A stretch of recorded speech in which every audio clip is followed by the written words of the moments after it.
And good evening, ladies and gentlemen. Welcome to Kumler Field. You are not looking live, but listening live to our radio broadcast tonight of the Badin homecoming game. Tonight, the Badin Rams, 5-0, will host the 4-1 Fenwick Falcons. Good evening, ladies and gentlemen. Joel Sackenheim along with Dr. Dan Boat. Hello there. And the old man, Neil Sackenheim, here. Hello. Sounds like a little bit of the Great Escape there with the whoa, right? Whoa. That's it. It was wow. Dan, you and I have been like ships passing the night all season. This week 6, and we're finally sitting next to each other in a press box, Bob. Yes, reunited, and it feels so good. A little peaches and herb there. And Joel, I've been on the shore watching the ships pass through the night. It's good to be on running the camera, exactly. Well, it's our family thing that we love to do. It's kind of nice. Right. It is kind of nice. So the Badin Rams have not lost a regular season game since 2019. They've set the school record now for most consecutive regular season wins in a row. They've got Fenwick coming in here tonight, and this is not going to be the easiest task to start GCL play, Dan.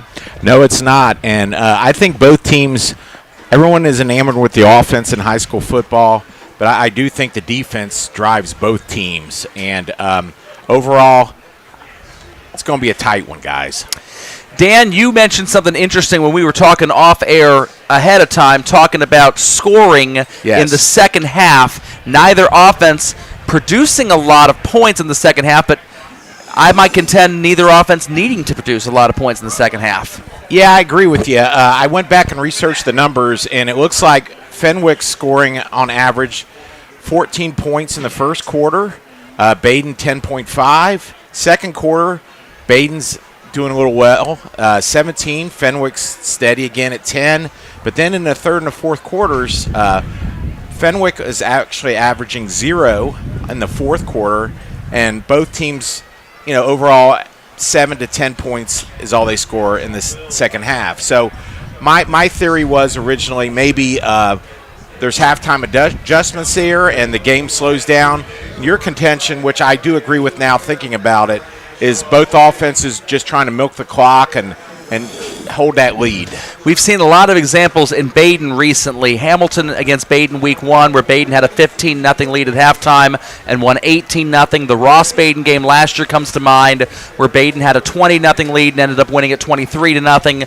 And you end up with a multiple-score lead at halftime, and the defense kind of plays the anaconda and squeezes them, and the offense plays complementary football, not in any particular urgency to score, but just kind of hold on to the ball, kind of the way that I love to play Madden, so to speak. Oh, absolutely. Milk the clock. We call it in our family Joel Ball because no one in Madden runs the ball except Joel Sackenheim. That's true. It's and very he milks the clock. And I think we're going to see a little of that tonight. But we'll see how they start out. You definitely want to stay tuned early here because I think the fireworks are going to be happening right off the opening kickoff. Looking at some of these GCL numbers from the GCL website, I can't help but think that we've stepped into a bit of an alternative dimension here, seeing that Carroll has the leading passer and the leading receiver in the conference right now, and seeing that the 2 leading rushers and 3 of the top 4 leading rushers belong to Chaminade Julian. Yeah, that's not what you normally see in the GCL. CJ running the ball and Carroll throwing the ball. And look at the 3rd leading rusher, or 4th, I should say, Malachi Ringer. Could that be a relative of Javon Ringer, perhaps? Yes, still the finest performance I've ever seen in high school. Ringer came in and throttled the Rams. I think he scored touchdowns the first 4 times he touched the ball. And then he went on to Michigan State. And Tennessee Titans. He was a Titan, That's yes. right. Very good. Looking at these names on the GCL website, you see 3 of the top 4 rushers in the conference are from CJ. The one making appearance from Fenwick at number 3 on that list is Connor Schmeling. He's number 27. He is a junior. He's rushed for 451 yards so far this year. Yes. So Fenwick is going to try to get him the ball. Their quarterback is a junior, Austin Rickert. Coach Mueller is very excited about his progress now as a junior quarterback, and so they're hoping that Rickert will throw it well enough. They're missing Jude Hooks, who's graduated by now, but hoping that Rickert will throw it well enough to open up some holes potentially for Schmeling against that really tough Badin defensive line. Yeah, and Schmeling has 10 touchdowns on the season. Wow. And, that's pretty phenomenal. We're only in week 5 here, week 6. Schmeling, 6'1", 170 pounds. Their secondary runner, we would say would be Jordan Vaughn. He's a bigger guy, 200-pound running back. He's a sophomore, number 5, Jordan Van. Yeah, little fire and lightning or thunder and lightning. Big guy. Powerful guy, kind of like the New York Giants did a few years ago. As far as the Badin Rams are concerned, they have the number 2 passer in the GCL co-ed right now, and that's Alex Ritzy. He's a good 300-plus yards behind Zach Van Meter, the starting quarterback for Carroll right now. Interesting what's going on with the Carroll Patriots and how they've become a passing offense all of a sudden. Now, Joel, I haven't followed Carroll. Would you happen to know approximately what the record is off the top of my head, Carroll is 2-3. Okay. They had a victory in week 1 against Columbus South, and that has been the catapult for as high as they've been in the standings, because Columbus South, I believe, is 4-1. Wow. It is the only loss that Columbus South has. An embarrassing loss for the Patriots last week, though. They lost to the Talawanda Brave. Oh, yeah. And Andy Stuckert, congratulations to Coach Stuckert. We love him from New Miami. Wonderful man, wonderful coach, and he got his first career victory for Talawanda last week against those Carroll Patriots over in Beaver Creek. That's a good victory. You're definitely right about that. I'm just trying to figure out where all those yards are coming from. Maybe Carroll has just become a passing dynamo, or maybe they're doing come from behind passing. Could be a combination of both for sure. Mark Mueller is the third-year head coach for the Fenwick Falcons. They are 4-1 starting off this season. They were 4-1 starting off last season. Last year they went 7-4. They got the number 3 seed in Division 4, Region 16. Almost said that backwards there, Dan. That's okay. They were upset at home in the very first round of the playoffs by 3 points by the number 14 Eaton Eagles, who are playing Madison tonight. So Fenwick, a little bit of bad taste in their mouth for how last season ended. They came out, they beat Franklin, they stomped Talawanda. They've got a win over Monroe, which is a nice win. They lost last week. Their very first game was on the road against Mount Healthy, who was 4-1. No shame in losing there in Owl City. It was a 28-25 final. Mount Healthy was up by 10 late in that game, and Fenwick punched it in to make it a 3-point margin, unable to recover an onside kick, and the Owls were able to take out the clock. The Falcons are taking the field. We have 2 minutes left to go until the start of the game. Dan? Yes. Badin, how far you think they can go this year? I think the sky's the limit for the Rams. I think this team has been slowly climbing. I think last year was kind of a disappointment that they didn't get to the state final, considering they went there 2 years previously and lost to Chardon.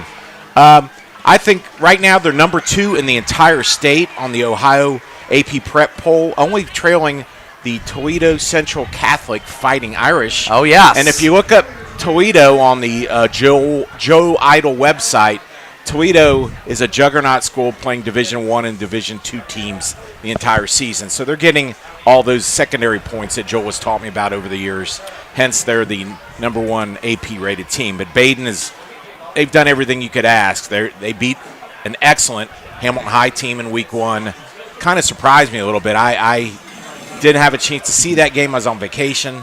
I'm going to plan my vacation differently next year, that's for sure. But anyway, from what I hear, the Rams kind of took the game over there. Toledo Central Catholic, yes, last year was the Division II state champion. Oh, okay. They were Division II. They knocked off Akron Archbishop Hoban 28-21 in the final of that game. Wow. Interesting color scheme for the Fighting Irish on Joe Idol. They are scarlet and gray. The Fighting Irish Buckeyes, maybe. Toledo Central Catholic has been downsized to Division III. Okay. And so they would be a team that Badin could potentially see in a state final. They are going to be definitely a favorite in Region 10. Obviously, you've got Chardon to consider as well in Region 9. They're not going anywhere. And then in Region 11, don't forget about Bishop Watterson. Oh, yes. Bishop Watterson knocked off Chardon last week in a game in Columbus. Wow. I know, Dad, you wanted to talk about Jackson probably, right? Jackson's on my mind. They'll be there.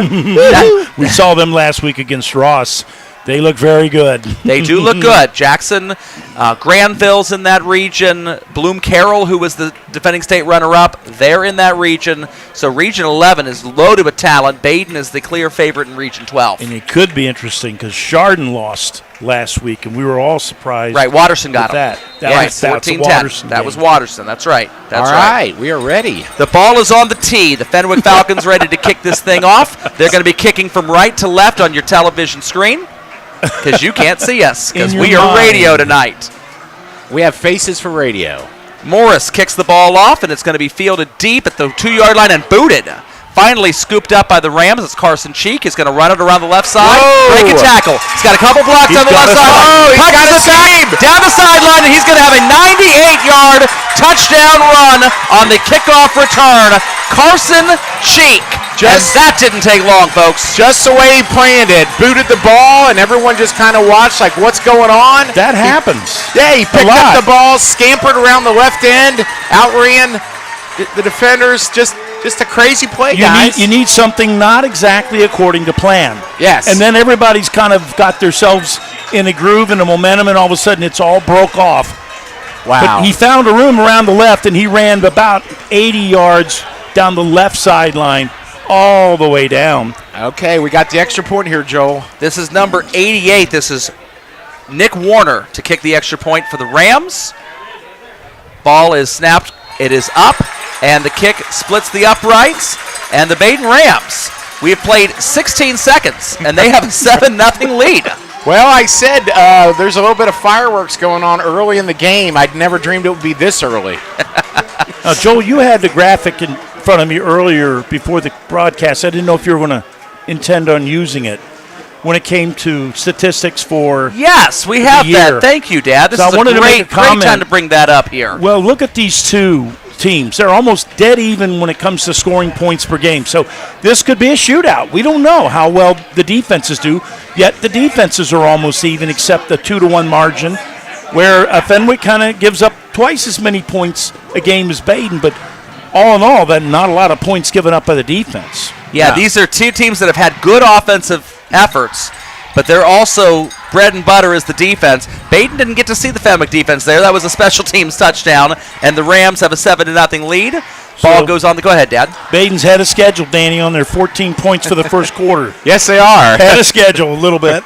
They got the rest of the quarter to get one more touchdown and get their average. Well, we haven't seen the offense just yet. All we've seen is special teams. Ball put on the tee. That is not Nick Warner. That is Rowan Brown, number 85. They have a different kickoff man from the extra point man for Badin.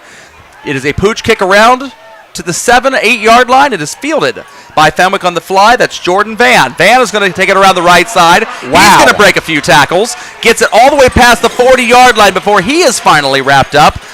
Gentlemen, special teams. They ate their Wheaties before the game, my friend. Well, the sun's setting, and that side of the field is still warmer than the east side, the near sideline, the right sideline, as we called it. But there you go. wow, a lot going on that opposite sideline from the press box. Fenwick moving on up to the east side. The ball will be on the 41-yard line, their own 41-yard line. Thank you, George Jefferson. Yes, for the Falcons. And Austin Rickert will bring the gentleman from Franklin, Ohio, out there. We have a wing T formation, hard count, and now a bit of an audible as the skill players look over at the sidelines for Coach Mueller to give them their signals.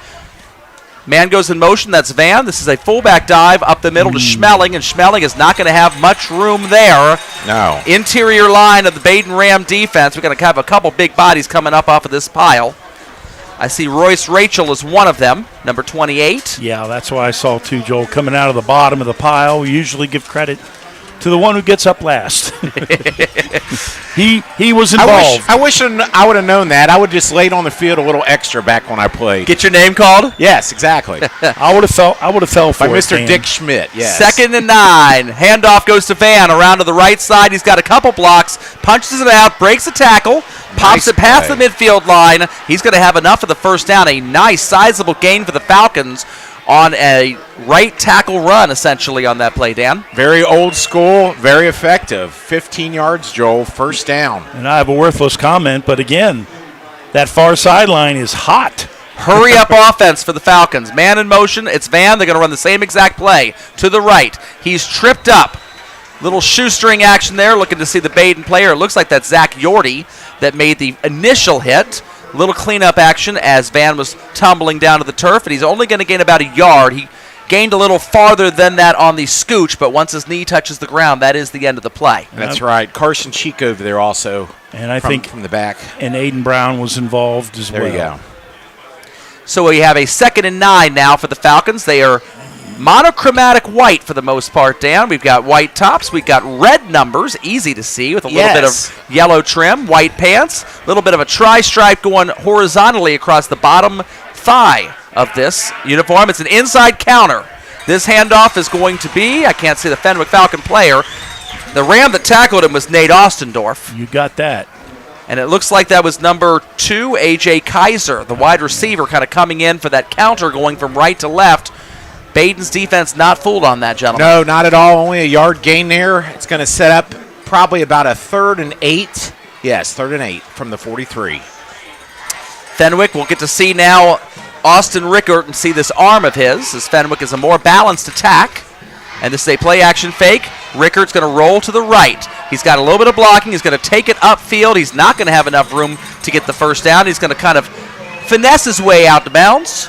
And it's going to be about a 4th and 6 now, and Fenwick will most likely punt. They are across midfield, but they're definitely nowhere near field goal range yet. No, not at all. And let's see if my favorite play that's become obsolete, the coffin corner kick, is in order. Do you think they're going to kick it down in the center of the field, Joel? I'm seeing more and more teams do that coffin corner stuff, Dan. Okay, that's great. That's what I like.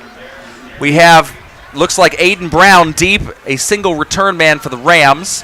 The kick is going to be from midfield. That's Derek Morris, and Morris is going to hang time this thing. Bounces at the 10-yard line, takes a sideways matriculation for about 2 yards, and ends up hobbling out of bounds around the 8-yard line. Badin is going to have really poor field position. Coughing enough, Danny. Yeah, it was coughing enough. I mean, the entire first few minutes have been played on the far hash, or as Neil calls it, the sun side of the field, the hot side. The east side. Yeah. So now it looks like we're going to finally have a little action on the right hash. Badin Rams wearing their home Kelly greens, black numbers, giant font, square numbers. Yeah, very We do have some organized. white outline to help the black pop a little bit off. White helmets, no numbers on the right side, but you got numbers on the left side when they come the other way for the second quarter. Handoff goes up the middle. Nothing. Not a lot of room there on that play. Maybe a yard. Looks like that's Zach Yordy with the carry.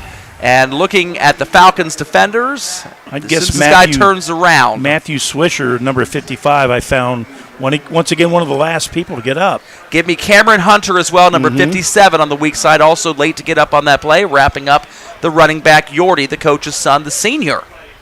No gain on a play. We'll have second. Go ahead, Dad. I'm excited to see Alex Ritzy play. He had that. I'll let you take it from here, Joel. That's fine. Second down and 9. Snap. Quick pass to Quinn Brennan, number 6.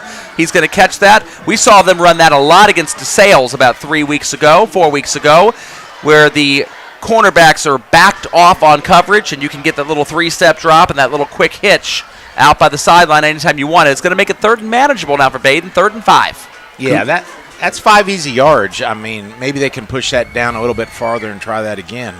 We'll see if that place is going to be there for them tonight. 3rd down and 5. Now we have a shotgun formation. Trips receivers to the top side of your screen. One receiver, it's Brennan, all by himself in man coverage against Jordan Van at the bottom side of the formation. This is going to be a handoff up the middle. This is Yordy. And he is going to be right at the first down marker, and I think they're going to give him the spot. They've signaled for the clocks to stop, and it will indeed be a first down for the Rams. Involved the last 2 plays, tackles, as Cooper Mulligan for Fenwick. Go ahead, Dan. He's been active. That was a very conservative play call, and I think it surprised me and Fenwick there. 3rd and 4, kind of a straight run up the middle, and they fooled him, Badin, and nice effort there at the end of the play to get that extra yard he needed. We have 2 receivers on each side of the formation now, Yordy and Ritzy back in the shotgun formation. The handoff again goes to Yordy. He's going from right to left. Going to try to stretch this out wide, and he's going to be met. And that's Patrick Kiefer, the sophomore defensive back that stretches that thing out. Only allows for a gain of about 1 yard. It's going to be 2nd down and 9. Early on here, I'm very impressed with Fenwick and their defense. They're playing, man-to-man against Badin. They're holding their own up front. Badin's efforts on the running game have been stymied so far. I'm waiting to see Alex pass. I know. I'm waiting. He just had the one little 5-yard out pattern. They've not released him much more than that. This is going to be a jet sweep. Coming to Carson Cheek, the one who had the 98-yard touchdown on the return. Carson Cheek was coming from left to right across there. They timed the snap, or they snapped it ahead of time and kind of shoveled it forward to the man in motion. Cheek is going to gain about 7 yards there. Nice little generous gain there, Dan. It is, and that counts as a passing play if you have him as your fantasy quarterback. That is a fantasy thing that Mahomes really kind of made. Oh, yeah. That's a pass. That's a pass. This is wonderful. I'm getting extra touchdown passes here, folks. 3rd and 2. What do you think here, guys? Throw the ball. They're in a passing formation here. The running back is going to be Lem Grayson, the sophomore scat back. I bet you they try to run this up the middle. It looks like Fenwick's got 7 men in the box, so you can go either way with this. A quick hitch instead to Aiden Brown on the right side. Brown is going to break a tackle, cut it upfield. He's got more than enough for the first down. Across the 35-yard line where he's finally tackled by the Falcons. That looks like the linebacker number 44, Vincent Giordano, making the tackle there, out in space, but easily a first down for the Rams. Very safe little slant pass there out in the left flat or in the action zone, the left hash, as it's been today. Very effective. Very effective, yeah. 9-yard gain if by my poor eyesight, but yeah, these have been plentiful. We got a little music jamming here. Back in black coming through the sound system here. And now everybody's looking like, what is going on? Trips receivers to the right side of the formation. That's the bottom side of your screen as the Rams go left to right across the big E. Handoff to Grayson. And Grayson's going to carve out about 2.5 yards there. Second down, maybe a long 7 here coming up for the Rams. Corday Davis, number 63, on the tackle for the Falcons.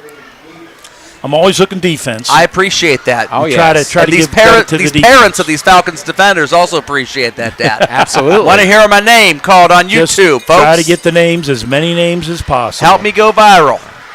Second down and 7 for the Rams. Again, trips receivers to the wide side, the right side of the formation. Again, the handoff to Grayson in the middle, and he is eaten alive by Corday Davis. It's the same guy, Dad. And Vincent Giordano, number 44 also. They gang tackled him. That play just went nowhere from the very beginning. I mean, he handed it off, and he was swallowed up within 2 feet after receiving the ball. You had Davis and Giordano both lined up over left guard and left tackle, and they were able to gain some penetration into the backfield and move that spot of first contact. All right, we have 3rd and 7 here, Neil. You might get a chance to see him throw the ball down the field. Still from the left hash, still trips receivers to the right side, the wide side of the field. Ritzy's looking to Brennan. He juggles it twice, catches the ball. It's tackled by Derek Singletary on defense. Ritzy looked short. Kind of looked the safety off a little bit there, looking at the underneath man to the right side by the sideline for the 5-yard dump. Kind of slight little pump fake, threw it down the seam instead to where Brennan was. Brennan had a hard time locating that and hauling it in, but he did catch it. Derek Singletary made the tackle. I was thinking of a gymnastic type of circus catch, but the ball was the circus, and the player was trying to grab it, and he did get it just in time. Looks like he was trying to catch a fish at the Seattle Fish was Market hard, there. yeah. 1st and 10. Ritzy. Here we go. And that's going to be early contact comes. and an easy call. The intended receiver's Carson Cheek. No, there's a flag thrown. The back judge had it. There's a fan outside the window putting their hands up. Oh, come on. The flag was thrown very early on that play. That was an obvious one. Obvious call. Schaefer Janik was the defensive back, the safety that got there well early on Carson Cheek. This is a 15-yard penalty. It's not an automatic first down, but it will be a first down because of yardage. And the Badin Rams are easily across midfield and knocking on the door field goal range now as they have the ball at the Fenwick 32-yard line. 4:05 remaining in the first quarter of play.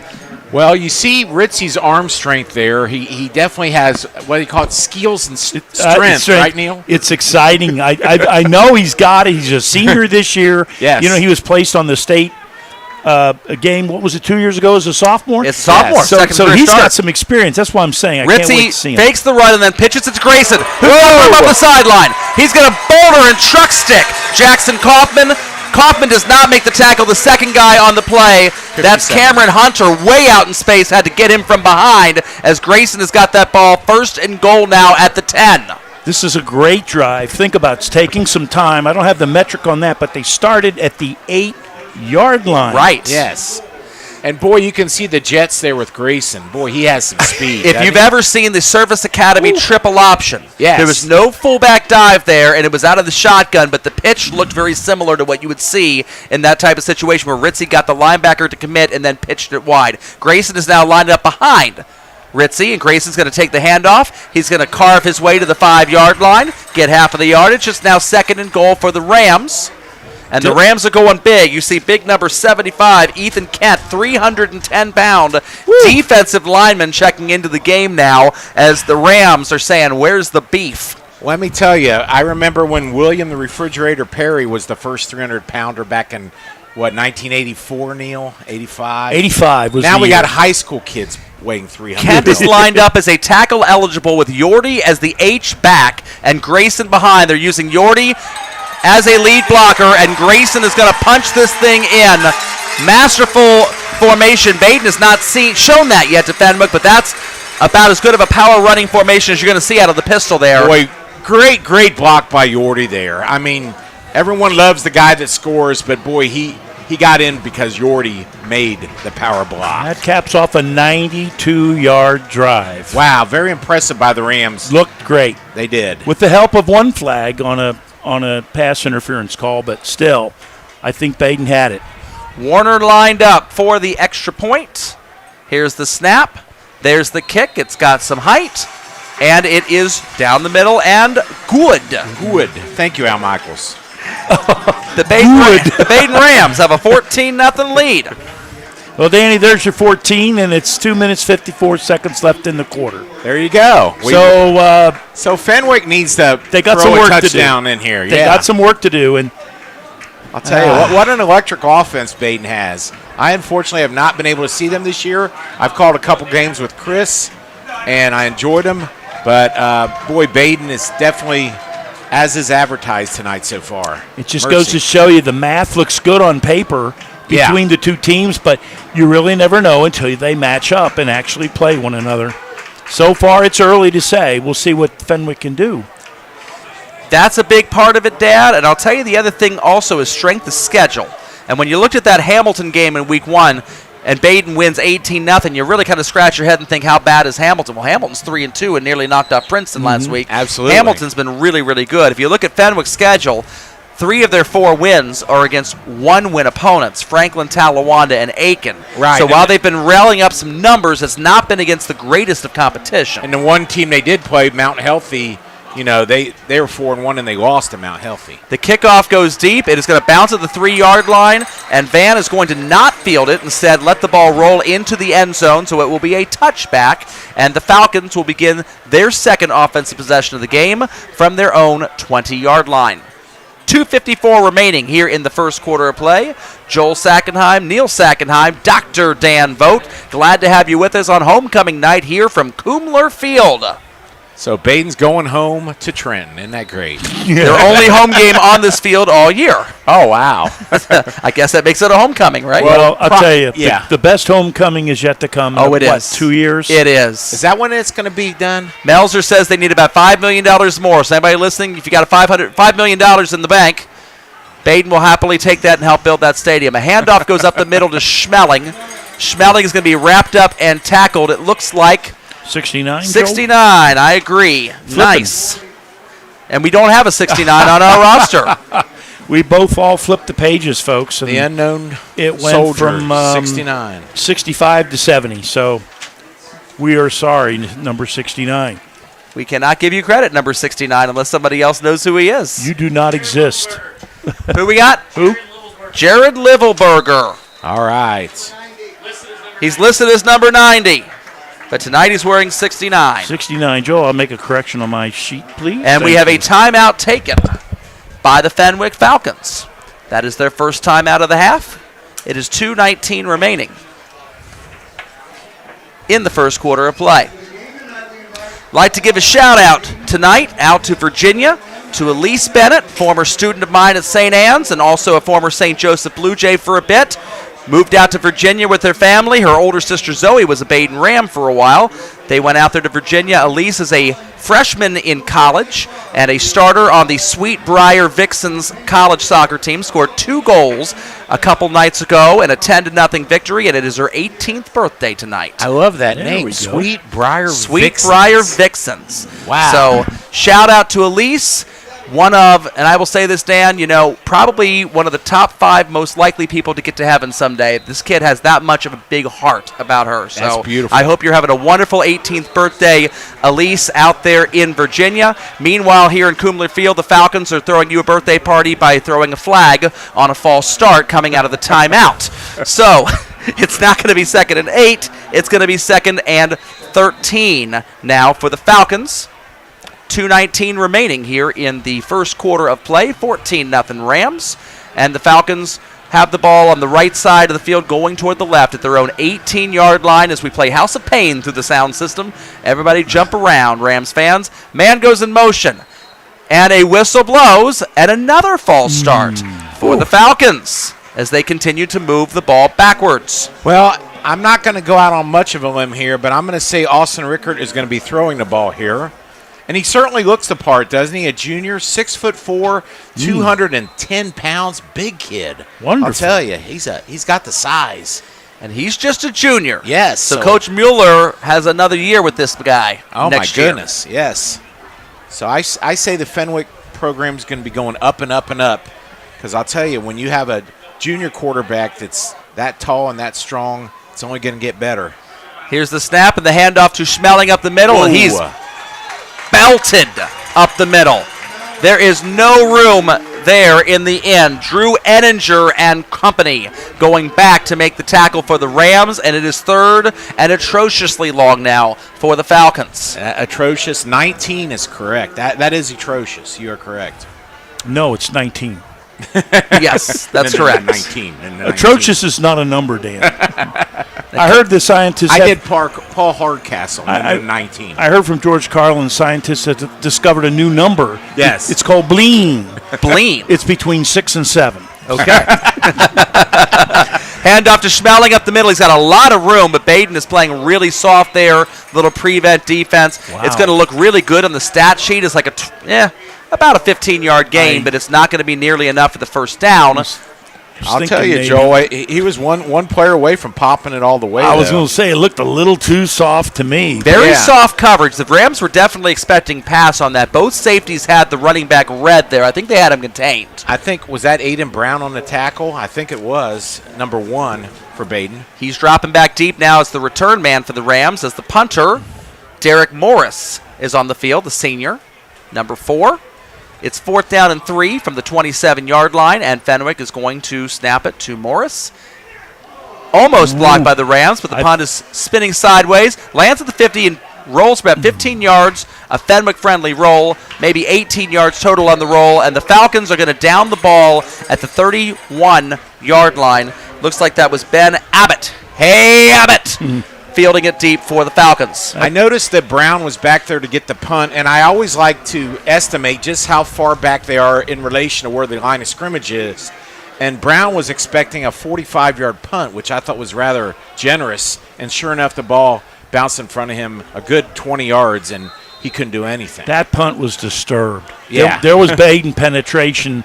Yeah. And the punter was kind of rattled because they were closing in. He got the ball out of there, but it wasn't a real clean-looking punt. Sideways kind of spin, but a real friendly bounce of about 19-yard roll. Handoff up the middle. This goes to, it looks like, Yordi for the Rams. And Yordi's going to drag a few bodies with him up the middle on this one. This play looked like it was only going to gain about 2 or 3 yards. Instead, the extra effort's going to make it much closer to about 8 yards on the carry. Derek, 2nd and 2. Derek Singletary, I guess, was one of the many bodies he was dragging on the ground. Also, John Tanaka, the senior, number 9. Badin is not going to have to run another play in this quarter if they don't wish. There's 10 seconds left and counting, and it looks like that is indeed what the Rams are going to choose to do. So we have played 12 minutes of football. We have seen probably about an 8-minute drive for the Rams, resulting in touchdown. We've also seen a 16-second drive for the Rams on a kickoff return, also resulting in a touchdown. And at the end of the first quarter, it's the Badin Rams 14, the Fenwick Falcons nothing. Our customers mean everything to us. We're in a commodity business, so we have to maintain these special relationships with our customers. We have to honor our word. We have to be true to our word, and we have to perform at a very high level.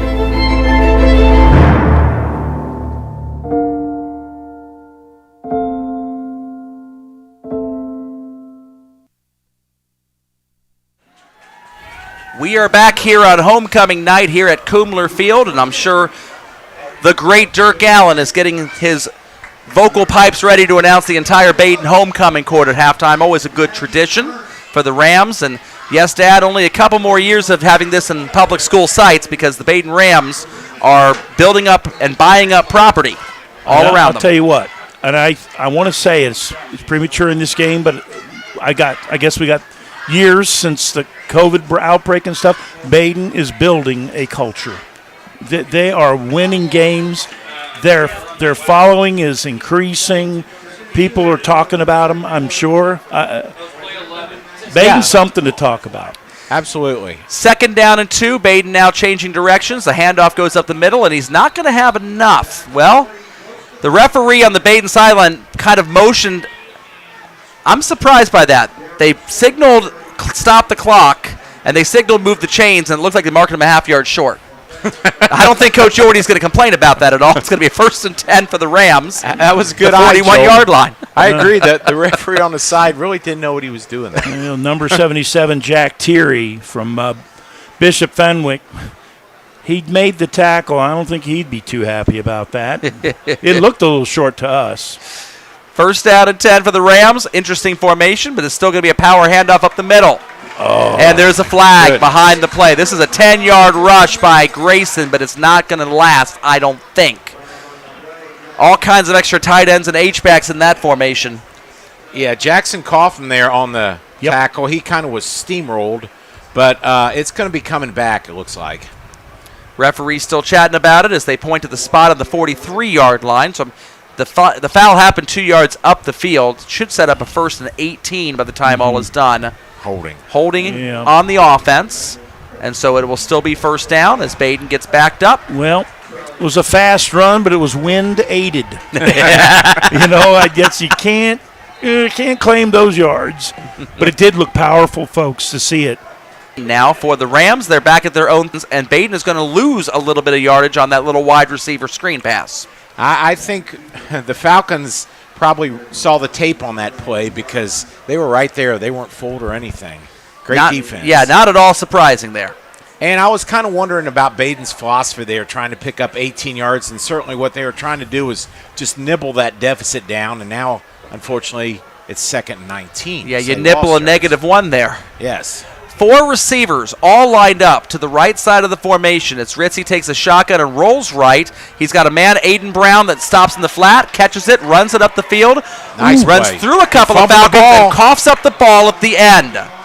And Dirk Allen has given us a ball is on the ground call, and that's bad news for the Rams as Fenwick has snatched this up. Aiden Brown was able to get about 14 yards on that play, but the ball pops out at the end, and Fenwick is going to have their first real good opportunity offensively tonight. Boy, that was close there. He was very close to the ground. He must have got that ball punched out right before his knee hit. We don't have the aid of instant replay here. No one's throwing any challenge flags, so I guess the play will stand. Fenwick enjoying good field position on the Badin side of the 50 at the 47. 1st and 10. Falcons. It's going to be about a 7-yard gain or so, and he walks out of bounds. I do not think Badin was expecting a pass on 1st down. That's why it was so effective. Short, safe little play out in the left flat. Nice play. I say throw it again here. Interesting. Number 2, A.J. Kaiser came out on the field, did not join the huddle. Stayed wide to the right of the formation. It's a running play coming from right to left. Bit of a sweep. That's Jordan Van, and Van is going to be back to the line of scrimmage and no farther as the Badin defense snuffs out that run. I think Badin was expecting the run there. Sometimes it's not necessarily how you play the game, it's how to fool the other team. No, Joe, it looked like that Kaiser just kind of never joined the huddle. I didn't know if that was an illegal thing to do or not. You don't have to join the huddle. He's not in the huddle now, if you look. He's lined up at the line of scrimmage. Yeah, that's interesting. Makes you wonder if they're calling another running play here. He may not need to know the play. He might have breath issues. They want to keep him away. It is a handoff up the middle. Oh! That's going to be enough for a first down. That is Adam Rucker, the junior. Nice play. Trucking through the Badin defense, and that's going to be to the 31-yard line, a 1st and 10 for the Falcons. I think Badin, number 21, got the tackle, Carson Cheek. Yes, he did. And if Carson did not make that tackle, Neil, he was to the house. I mean, it was like a banana squirting out of a banana peel. It's something happened with the runner just shot out of a bunch of people. And there was Cheek to pick up the garbage. Again, Kaiser, the lone receiver. You got an H-back in motion. That is a handoff from left to right. Now coming up the field is Van. And Jordan Van is going to get about 7 more yards here as the Falcons are moving the ball. I think Cheek did a really nice job. He was on the outside, and he contained the runner, forcing the runner to run upfield where he landed into some Badin tacklers. So the containment on that play is something that I noticed. That's good. It'll be a 2nd down and 4 now, so we'll give it a gain officially of 6 on that run for Van. You can tell how the turnovers made the momentum swing here. I mean, Middletown is really playing tough right now. And having good field position, too. It's a play-action fake. Ricker's looking for the end zone. He slightly overthrows the receiver, Jordan Van, on the play. There was double coverage there, so not a huge passing window available for Rickert. No, I think he would have had to be an NFL caliber quarterback to drop that one in there. He probably had a yard of space between himself and Aiden Brown on the play on the defense for the Rams. Time for bong, bong, bong. It's 3rd down and 4. It's 3rd down. Yes, 3rd and 4. Everybody always does that now. They're laughing. Handoff up the middle to Rucker. Rucker's going to stumble his way past the sticks. He was slightly tripped over the line of scrimmage, but kept his balance. Carson Cheek on the stop there. Very cheeky gesture for Dad there to help me out on the call. Trying to do nonverbal communication with my son. It worked very well. Without everybody else. He was up near 14 in the the maxillary area there, Joel. Yeah, tooth 14. Yes, very good. Little dental trivia for you. Well, Fenwick got beaten by a 14 seed last year. Let's hope that doesn't continue for the Falcons. 1st down and 10 for Fenwick. Great little drive they have going here. Man goes in motion. It's Van. He's going from right to left. He's going to try to bounce this out wide now. He ran out of room up the middle. He's going to gain a generous gain near the sticks. He's going to run out of bounds and be marked about a yard or so short. But Fenwick is now knocking on the door of the 10-yard line. Now, Neil talked about containment on a couple plays ago, and Badin did not contain that play on the outside. They were sucked in on the play, and running back just ran totally free all the way to the left side. I saw Schaefer Janik downfield, number 14 for Fenwick, doing some great job blocking. There you go. Giving more yards to his running back. This is a handoff up the middle. Badin says, no way, Badin snuffs it out. Now, Fenwick only needed about a yard there. They may have gotten it. And they stopped the clock, so I'm guessing, the chains are moving. It is a 1st and goal for the Falcons. It was not a very big gain, but they didn't need much. No. 1st and goal for the Falcons. Ball is at the 8-yard line. Rucker has done very well on this drive for the Falcons. He's not their normal starting running back. Schmeling has gotten the bulk of the carries this year, the 3rd leading rusher in the GCL co-ed coming into this game. Schmeling fantasy players are kind of a little upset right now. He has 10 touchdowns on the year. Is that Schmeling in the backfield? That's Rucker in the backfield, 22. Man in motion, and it's Rucker again up the middle. They're trying to punch kind of like almost the Rocky Balboa with the meat there in the, with the Badin defense. Breaking the ribs. Trying to break the ribs there, but not a lot of gain there. Biting kneecaps. Thank you, Dan Campbell. Yes. He ain't getting hurt.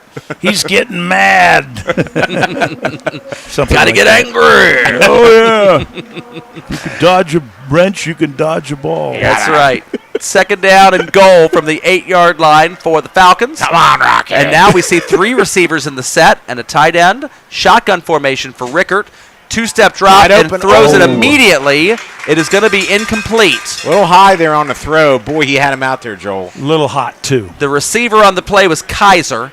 And Kaiser did have a chance to bring it in, but he also heard some footsteps. Enninger, the safety, coming in hard and hot on that for a big stick. He was in a pickle, that's for sure. Well, this is make or break. 3rd and What is a goal, Joel? Third and goal from the 8, yeah. And they got to do something here or they might get nothing. We'll see. They may have to end up kicking. And it's a two-step drop, and now Rickards going to try to run. He gets sacked. Wow. A big hit by Nate Ostendorf. Rickard wanted to throw that on a three-step drop. Didn't like what he saw. Tucked it, tried to run a little bit parallel to the line of scrimmage, maybe buying some time, and Ostendorf broke through between the right tackle and the right guard and knocked him silly.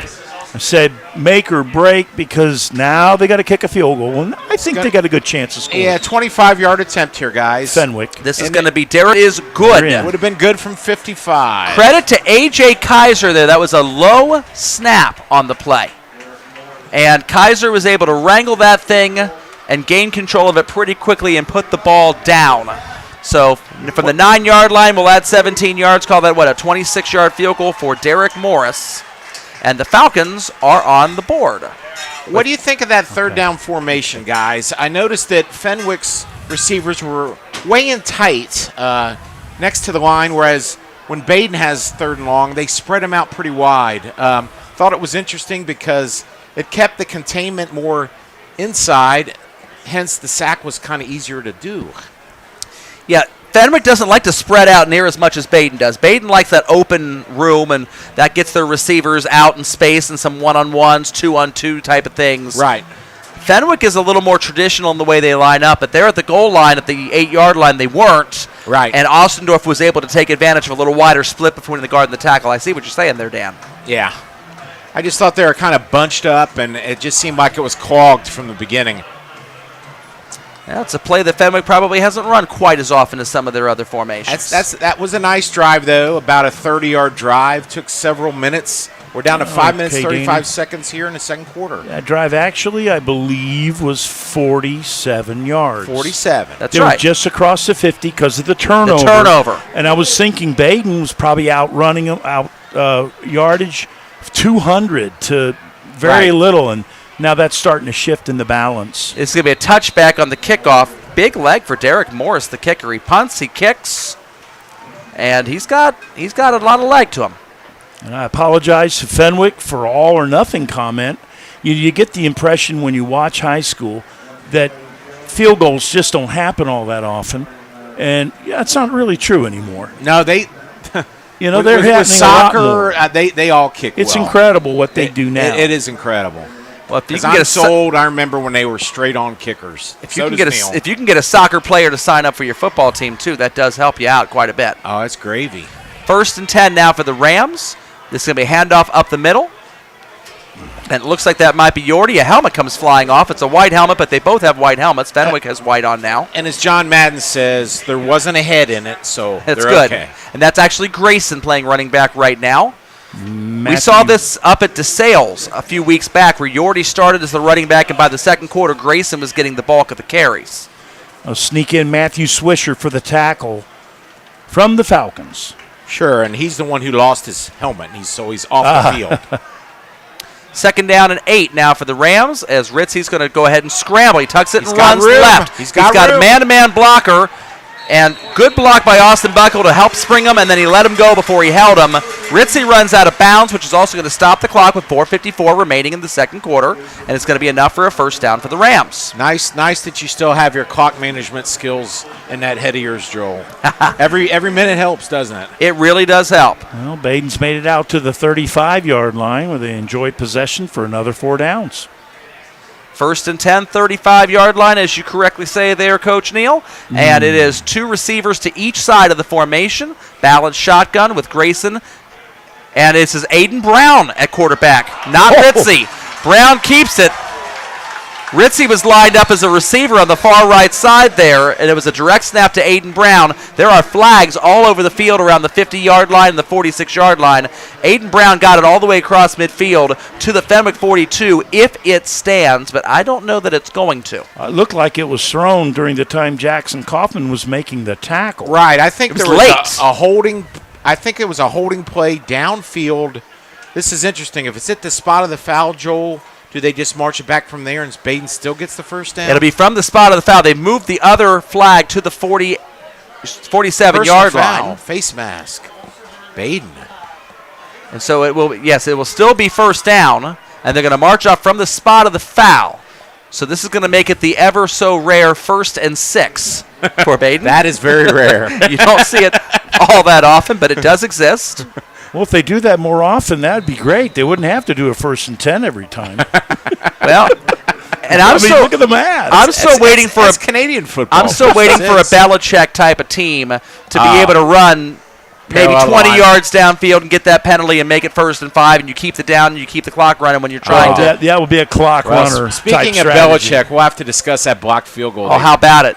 Ritzy's going to keep this when he faked the pitch to Grayson. Instead, he's going to take it himself up the middle, and he's going to have enough for a first down at the 46-yard line as the Rams approach midfield. 4 minutes, 20 seconds remaining with a temporary clock stoppage until the referees now spot the ball, and Pat Krecky winds the clock.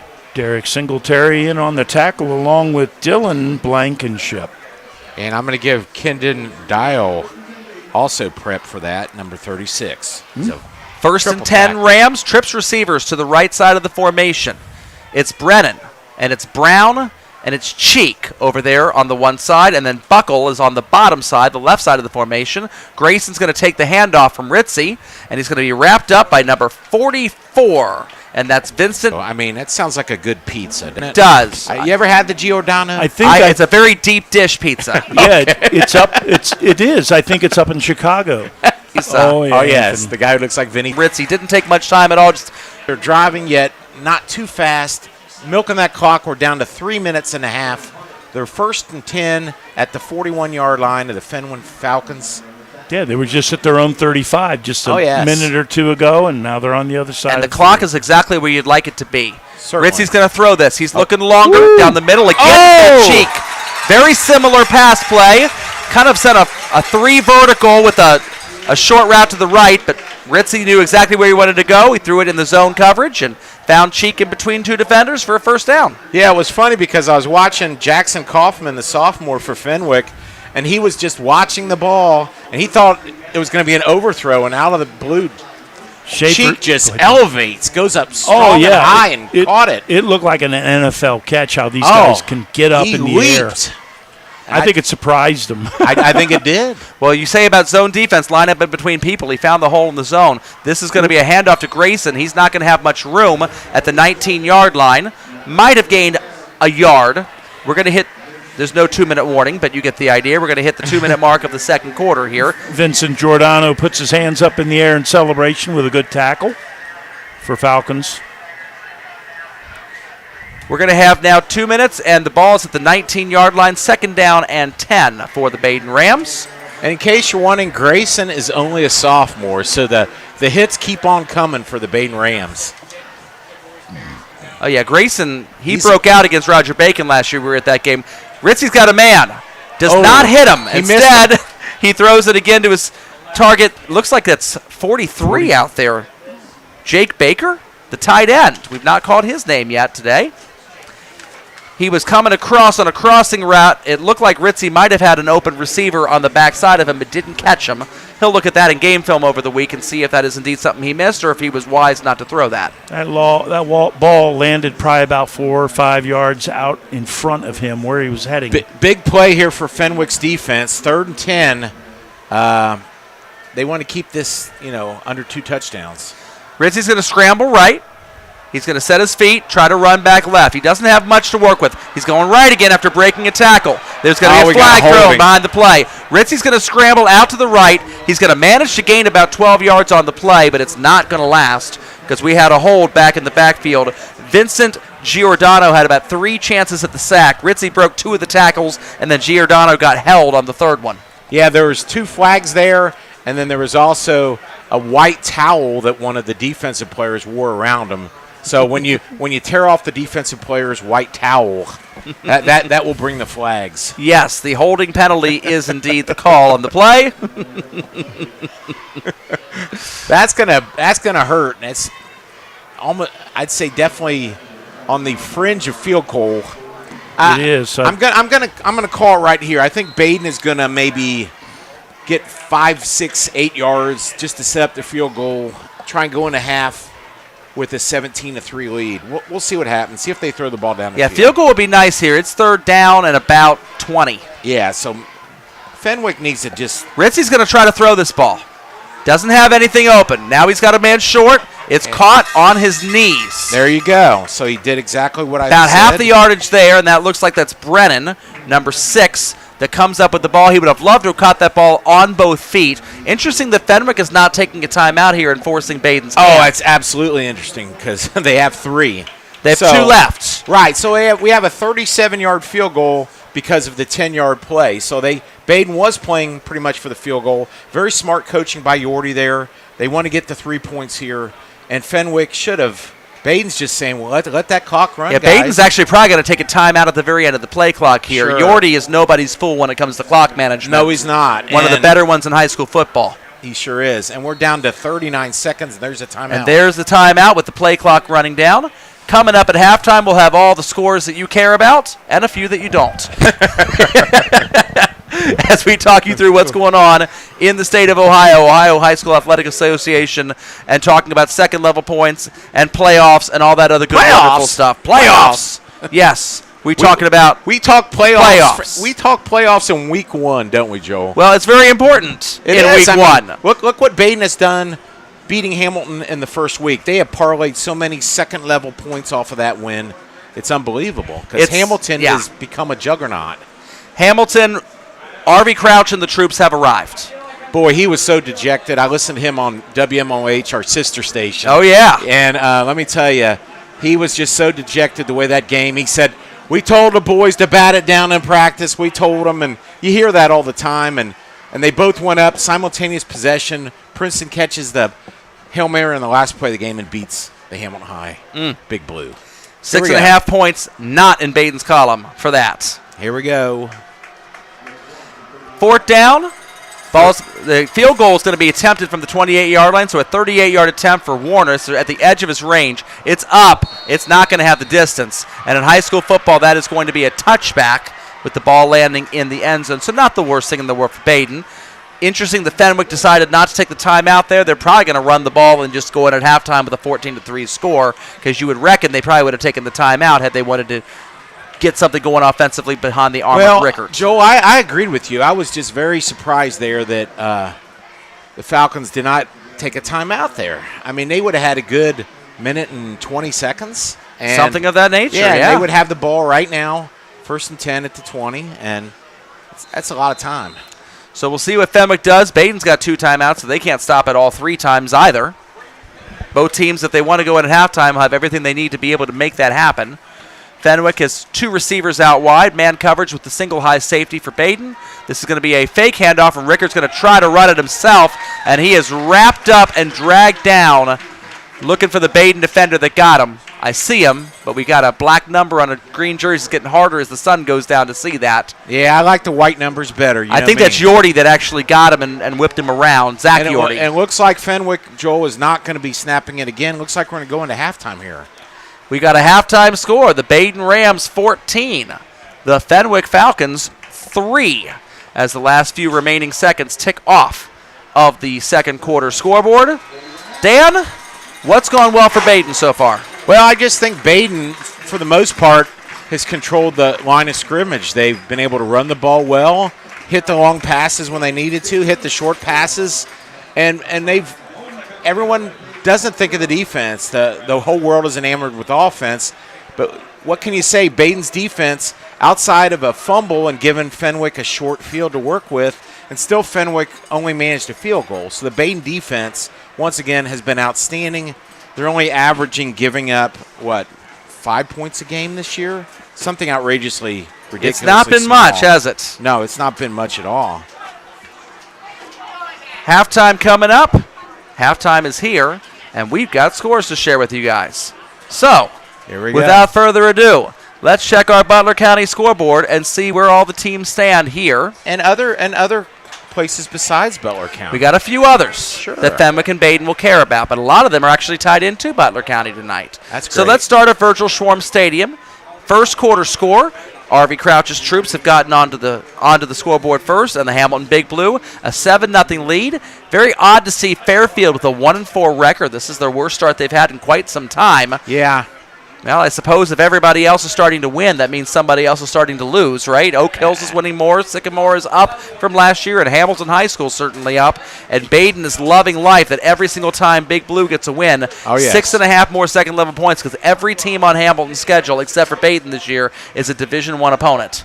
Beautiful. So win, baby, win, 6.5, 6.5, lather, rinse, repeat. Now, people might not know, but Yorty and Crouch coached together at Mount Healthy. And they're buds. And they brought back the Badin and Hamilton rivalry game. Now, Joel, you were fortunate to see one in the early 2000s. I saw two of them in the early 2000s, my freshman and sophomore year. And I also saw them in 79 and 80, or it might have been 80 and 81. I think it was 79 and 80. And Badin won both games there. So good score so far from the Swarm for Badin fans. Here's a score that doesn't involve either one of our teams here tonight, but Butler County. Lakota West up to a 21-6 lead over the Sycamore Aviators in the second quarter out there in Sycamore. John Kitna is the head coach of Lakota East. There you go, They have John. not won yet. The other team in the GMC that has not won yet is the Colerain quarterback for many years in the NFL. Over at Dwyer Field, here's another surprising team from the GMC as the alternative universe continues to crank things out. Don Simpson's Middletown Middies have a 7-0 lead over Brian Kastner's Mason Comets. The Middies looking to go 4-2 on the season if they can win this one tonight. Hello. And Joel, we called a couple games with Middletown last year, and I'm trying to think who beat them. It was Kings. Kings, that's right. Kings is always good. Kings is always good. And there you go. Here's another one. Bellbrook. Bellbrook leading Edgewood. Edgewood has left the SWAC. They are in the Southwestern Buckeye League now. And so this is their first official conference game in the Southwestern Buckeye League. And so far, not so good for Coach Clemens as they are up at Sugar Creek playing against the Bellbrook Eagles. And when you think of Bellbrook, I think of a score 63-58, okay? But evidently Bellbrook 2-3. They must have had a lot of good players graduate, and they're rebuilding again.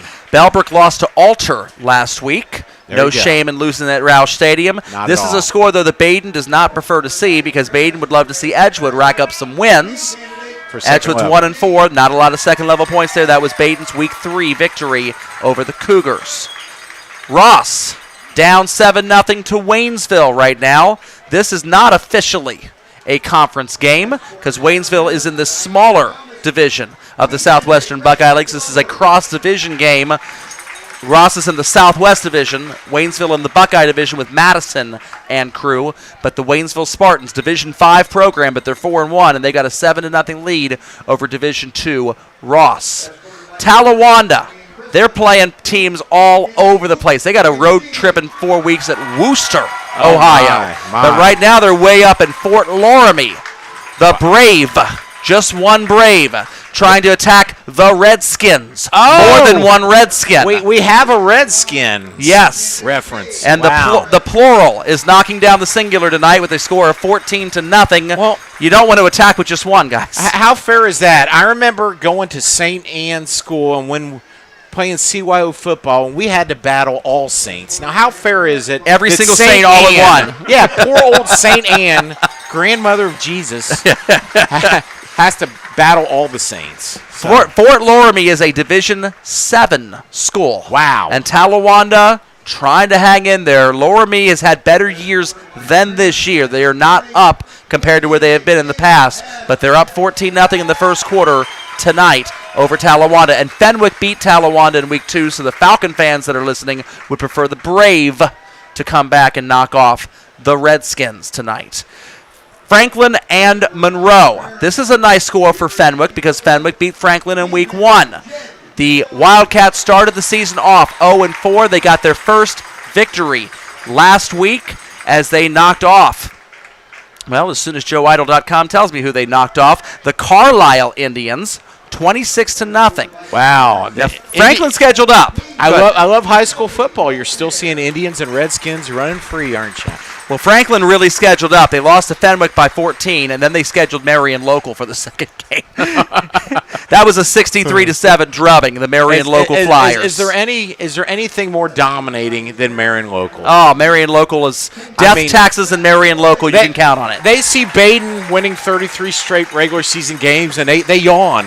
That's what they do. You know, Jeff Melzer was talking to us for the game about who he says schedule, got an opening on the schedule, whatever. See if you can get a hold of Marion local. I would love to see a matchup next year between them. I know they're Division 7, but they will be at least 9-1, if not 10-0. Oh. That's a team that Badin would. I mean, that'd be two state final caliber programs that could go against each other. Or idealistically, that when the new Badin Ram Field opens up in a couple years, bringing Marion local. Maria Stein, baby. They love their football up there. Franklin also lost to CJ a couple weeks ago by 6 points. So Franklin has played a tough schedule here. They are hanging out with Monroe. Monroe got a big win last week against the Courthouse, the Blue Lions of Washington Courthouse. And that was a surprise to Jackson's head coach. He thought Washington Courthouse would have an easy time with them, and he was wrong.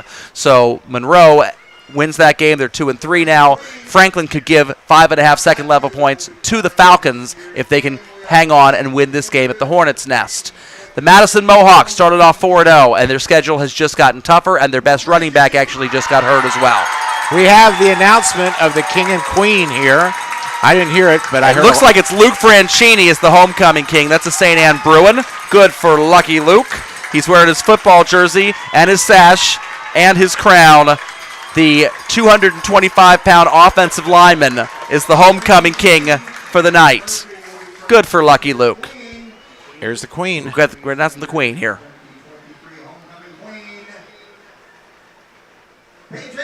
Paige Harris. There you go. I don't know Paige Harris very well, so I don't know what we can say about her. She runs a 4.340. She's shifty.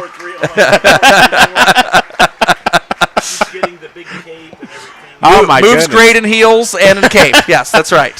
So Paige Harris and Luke Franchini are the homecoming royalty tonight here at Kumler. Luke, there's a little-known rule that he can wear his homecoming king hat instead of his helmet in the second half. Oh, how about that? Yeah, there you go. Just how to show about body, he is the king.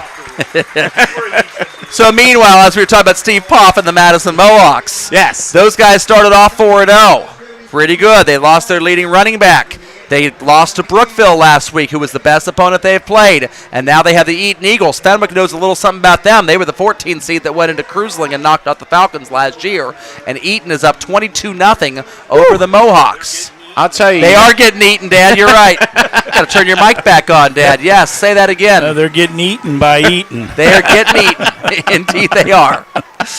No score yet from Merrifield. I've not seen a score yet. Somebody from New Miami, get on Twitter. Tell us what's going on down there. That is a score, Joel. It is 0-0. In the first quarter. Yeah, that's the opening kickoff score. That Come is on a now. score. That's a lack of a score. We don't even know anything.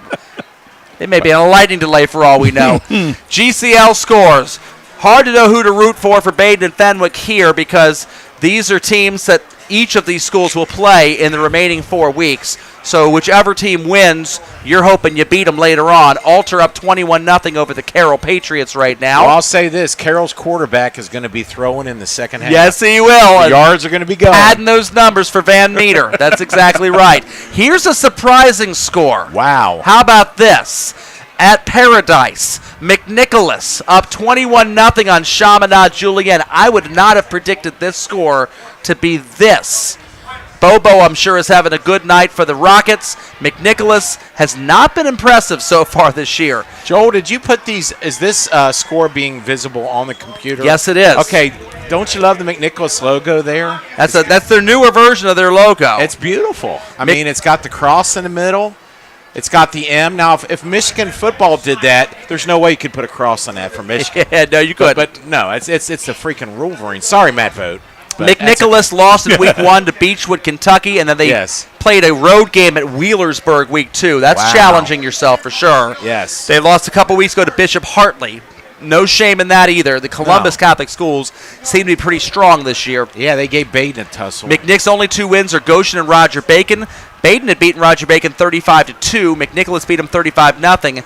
So McNick, how good are they? They're good enough maybe to get 22.5 second level points if they can hold on and knock off CJ tonight. So far, so good for the Rockets. Blasting off again. And in Columbus, here's a score that Badin will care about.